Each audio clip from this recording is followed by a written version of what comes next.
नमस्कार. विजय बोले चॅनलवर आपल्या सगळ्यांचं स्वागत. गेल्या काही महिन्यांपासून बीड जिल्ह्यातल्या गुन्हेगारीची जोरदार चर्चा सुरू आहे. आपल्या शेजारी असलेल्या बीडबद्दल चर्चा करताना आपण नगरकडे मात्र दुर्लक्ष करतोय. अहिल्यानगरची पार्श्वभूमी जर पाहिली आणि अहिल्यानगरमधले पूर्वीचे आणि सध्या घडत असलेले गुन्हे जर पाहिले तर आपणही फार काही धुतल्या तांदळासारखे नाहीत हे यातून नक्कीच दिसून येतं. पण सध्या बीडच्या चर्चेमध्ये नगर मागं पडतंय असं वाटता कामा नये आणि म्हणून आपण गहाळ राहता कामा नये असं मला वाटतंय. कारण नगरमधलाही गुन्हेगारीचा इतिहास तसा फार चांगला नाही आहे. अनेक वेगवेगळ्या पद्धतीचे गुन्हे इथं पाहिलेत आपण. पण एक आहे की बीडमध्ये जसं उघडपणे राजकीय समर्थन गुन्हेगारांना मिळतं आहे, गुन्हेगारी टोळ्यात इथं फोपावल्यात, तसं इथं आपल्याकडं नगरमध्ये उघडपणे राजकीय स्वरूपाचं समर्थन नसलं, राजकीय पाठिंबा टोळ्यांच्या स्वरूपात नसला तरी छुपा पाठिंबा नक्कीच आहे. आणि त्यातून अशा काही अवैध धंद्यांना आश्रय देण्याची एक प्रवृत्ती आपल्याकडं आहे आणि त्यातून हे गुन्हे घडत आहेत हे आपण पाहतोच. बीड जिल्ह्यात जसा राखेचा प्रश्न आहे, परळीतल्या औष्णिक विद्युत केंद्रातल्या राखेमुळे गुन्हे घडतात असं तिथं म्हटलं जातं, तसं आपल्याकडं वाळूशी संबंधित गुन्हेगारी खूप मोठी आहे आणि खूप पूर्वीपासून ती चालत आलेली आहे. म्हणजे वाळू वाहतुकीसाठी एकमेकांचे खून केल्याची घटनाही आपल्याकडे घडल्यात आणि त्याच्या जोडीला पुन्हा शस्त्र आलेली आहेत. वाळूवर कारवाई करण्यासाठी येणाऱ्या अधिकाऱ्यांना गाडीखाली चिरडणं, त्यांना मारहाण करणं अशा स्वरूपाचे गुन्हेही आपल्याकडे झालेले आहेत आणि यातही संघटित स्वरूपाचे गुन्हे आपण पाहिलेले आहेत. जेव्हा वाळूला फारसे बंधन नव्हतं तेव्हाही आणि नंतर वाळूसाठी खूप प्रकारचे परवाने आणि खूप नियमावली केली तरीही वाळूशी संबंधित असलेले गुन्हे नगर जिल्ह्यात आपल्याला झाल्याचे पाहायलाच मिळतं. त्यामुळे नदीकाठच्या गावात या सगळ्या टोळ्यांची दहशत असते हे नाकारून चालणार नाही. आणि हीच मंडळी निवडणुकीत उपयोगी पडते म्हणून त्यांना आश्रय देणारे काही राजकीय नेतेही आहेत आणि त्यांच्या माध्यमातूनच, त्यांच्या सहकार्यातूनच, त्यांच्या पाठबळामुळेच ही मंडळी सरकारी यंत्रणेवर हल्ले करायला मागे पुढे पाहत नाही.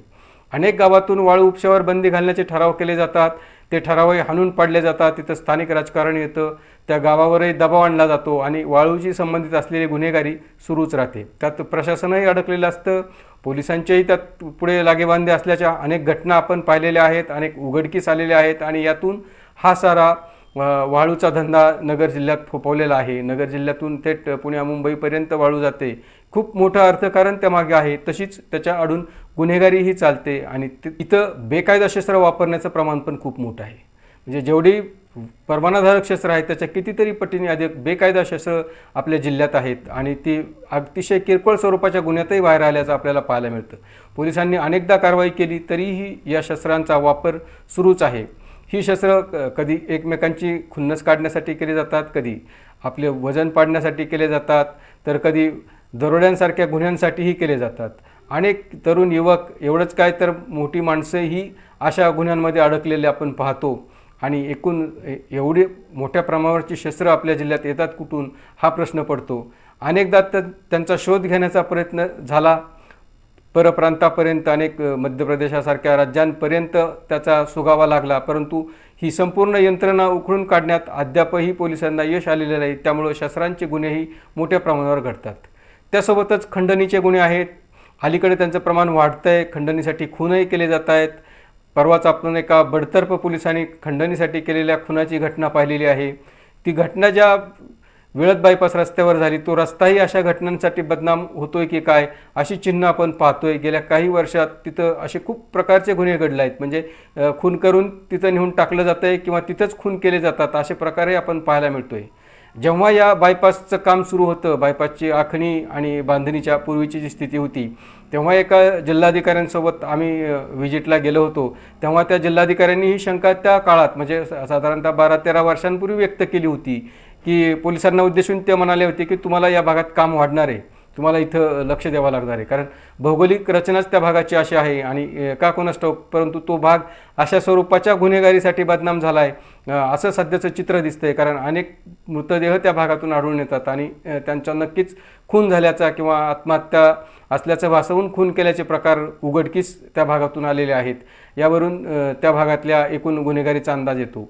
विळद बायपासच नाही परंतु अनेक ठिकाणी अशा प्रकारच्या घटना घडत आहेत. नगर जिल्ह्यातली गुन्हेगारी काही कमी नाही.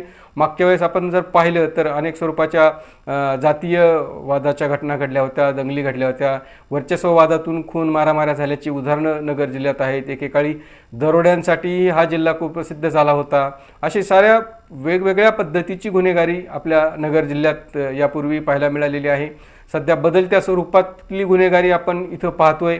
एक काळ मंगळसूत्र चोरांचाही उच्छाद होता. त्यांनी खूप एकापाठोपाठ एक गुन्हे केले होते आणि नगर जिल्हा अशा एकूण सगळ्या घटनांच्या बाबतीत कायमच चर्चेत राहिलेला आहे. सध्या फक्त बीडची चर्चा चालली आहे म्हणून नगर झाकल्यासारखं वातावरण आहे, परंतु कितीही झाकलं तरी तात्पुरती मलमपट्टी करून हे प्रकार थांबणारे नाहीत. त्यामुळं बीडमध्ये गुन्हे घडतायत म्हणून आपण खूप चांगले आहोत अशा समजात इथल्या यंत्रणेने किंवा इथल्या नागरिकांनी राहण्याचं काही कारण नाही. ही गुन्हेगारी निपटून काढण्यासाठी, त्यांना असलेला राजकीय आश्रय मोडून काढण्यासाठी आणि तो मिळू नये यासाठी प्रयत्न करणं गरजेचं आहे.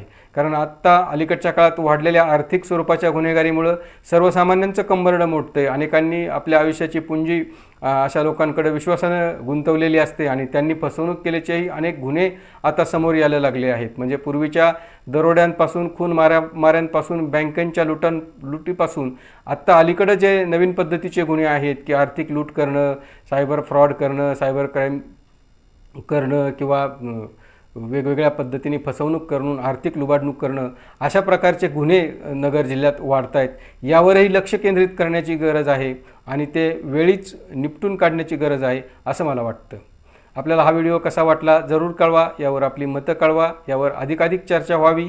आपला जिल्हा शांत व्हावा, वातावरण इथलं नेहमीच शांत असावं हीच आपल्या सर्वांची अपेक्षा आहे आणि तशी आपली जबाबदारी आहे. त्यामुळं अशा प्रकारची चर्चा ऐकण्यासाठी तुम्ही माझा चॅनल सबस्क्राईब करा. धन्यवाद.